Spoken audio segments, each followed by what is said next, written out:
Liminal spaces can keep expanding in meaning almost indefinitely because they sit at the intersection of psychology, philosophy, architecture, memory, and existential fear.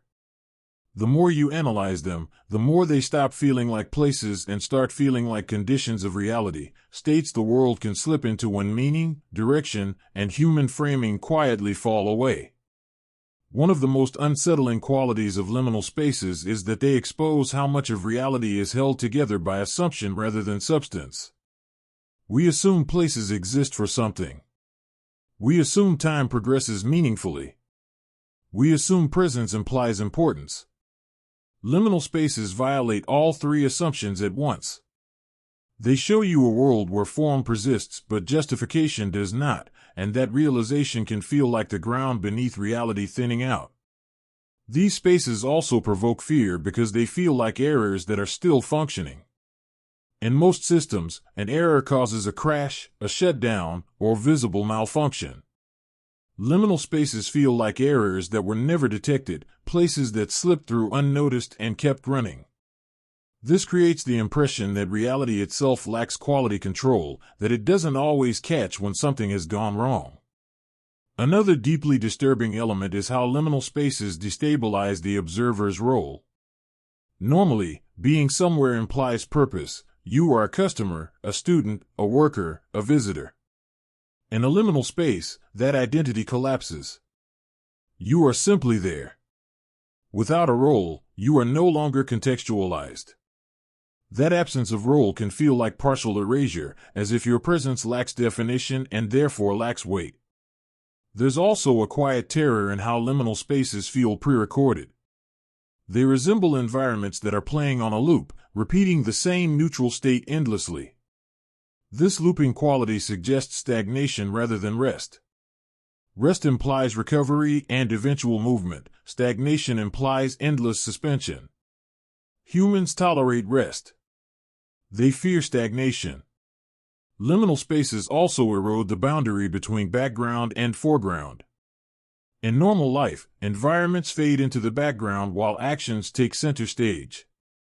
In liminal spaces, there is no action. The background becomes everything. This reversal forces you to confront the environment directly, without distraction, which can feel invasive, like being forced to stare at the scaffolding of reality itself. Another layer of fear comes from how liminal spaces feel unsupervised. Not unsafe, but unmanaged. There's no sense of guardianship, oversight, or care. This absence of supervision suggests vulnerability, not just physical vulnerability, but existential vulnerability. If no one is watching, then nothing is being validated. Events happen without witnesses, which subtly undermines the idea that existence itself is being acknowledged. Liminal spaces also feel wrong because they contradict biological expectation. Humans evolved to interpret stillness in human-made environments as a warning sign. A silent forest can mean safety. A silent building implies something interrupted normal behavior. That interruption lingers in the mind as a question with no answer. What stopped this place from being used? The fear deepens when you consider how liminal spaces suggest a world running on inertia. They feel like places that continue existing not because they should, but because nothing has stopped them yet.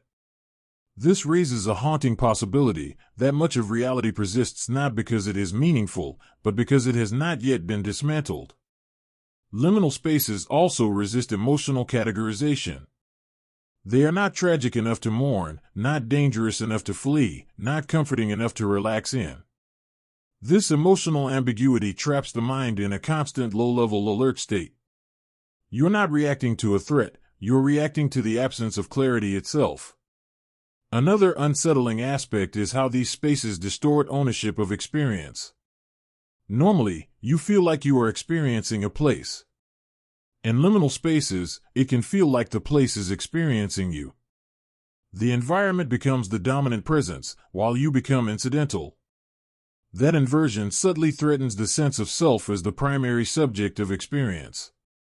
There's also a profound loneliness unique to liminal spaces, not the loneliness of being alone, but the loneliness of being unnecessary. The space does not need you to function. It does not respond to you. It does not change because of you. That emotional asymmetry, caring about something that does not care back, mirrors one of the most painful human fears. Liminal spaces also function as physical metaphors for existential waiting. Waiting without a clear endpoint, without instructions, without reassurance that something will happen. This kind of waiting is psychologically taxing because it denies the comfort of anticipation.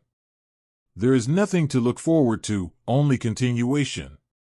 The fear compounds further when you realize how easily liminal spaces can emerge. They don't require catastrophe. They don't require abandonment on a grand scale. All it takes is a moment out of sync, a building after hours, a hallway between classes, a place between uses. That ease of emergence suggests that the world is always one step away from slipping into liminality. There's also something deeply unsettling about how liminal spaces feel polished but unlived in. No personal items. Nowhere patterns that suggest recent use. This absence of personal history makes the space feel ahistorical, as though it exists outside the flow of human narrative. Without history, the present feels thinner and the future feels uncertain. On a philosophical level, liminal spaces quietly challenge the idea that existence implies meaning. They show you a world where existence is neutral, neither good nor bad, simply ongoing. That neutrality can feel terrifying because it removes the comforting illusion that reality itself is invested in outcomes. Liminal spaces also linger because they refuse to provide catharsis. There is no climax, no reveal, no resolution. The discomfort does not peak, it settles. It becomes ambient. This makes it harder to release, because the mind never receives a signal that the experience is over. They also reflect a modern fear of systems outgrowing their creators. Buildings, infrastructure, and routines continue even when human engagement fades. Liminal spaces feel like rehearsals for a future where systems persist without souls, a future that doesn't collapse, but quietly empties.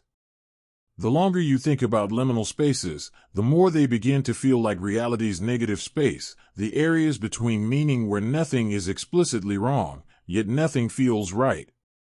They reveal that meaning is not a permanent feature of the world, but a temporary alignment that can drift apart. Ultimately, liminal spaces are terrifying not because they threaten harm, but because they threaten significance. They suggest that the world can continue flawlessly without purpose, without people, and without acknowledgement, and that the structures we rely on do not care whether we understand them or not. And once that idea takes root, it becomes hard to shake the feeling that much of reality is only meaningful because we are still here to insist that it is.